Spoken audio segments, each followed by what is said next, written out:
Hello, I'm Paul Stevens, editor of Short Term Rentals, and welcome to our latest video news roundup.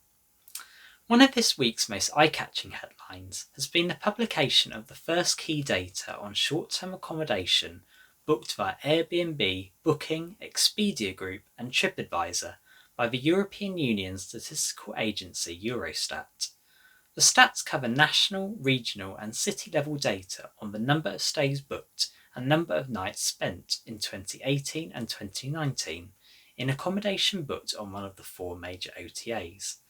Collecting this data will offer valuable insight into the importance of a collaborative economy for the tourism sector, and on top of that, public authorities will be able to better understand the development of this segment and bring in more evidence-based policies for rentals.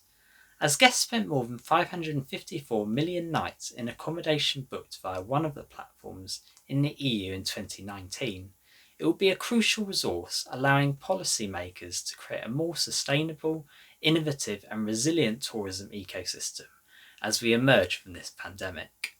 Meanwhile, the issues of traveller safety and security are never far away from the headlines themselves, so the news that Vrbo and TripAdvisor are updating their safety policies will exert more pressure on Airbnb after some recent distressing allegations.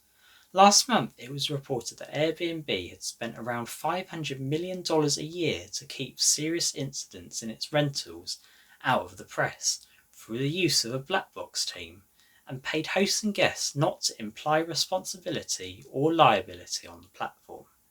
It specifically concerns the transfer of keys to guests after a guest was alleged to have been raped in an Airbnb listing in New York in 2015. That Vrbo and TripAdvisor are now banning hosts from leaving keys in public places is significant, as they want to be seen to be taking such allegations seriously, with or without legal protection. And I'm really looking forward to hosting the next short-term rentals RockSTRz webinar this coming Tuesday the 13th of July at 4 p.m. BST, when I'll be joined by another expert panel to discuss the importance of effective PR for hospitality businesses. Register for the no-cost session at the link provided in today's newsletter and contact me at paul@internationalhospitality.media if you'd like to be considered for upcoming speaking opportunities too.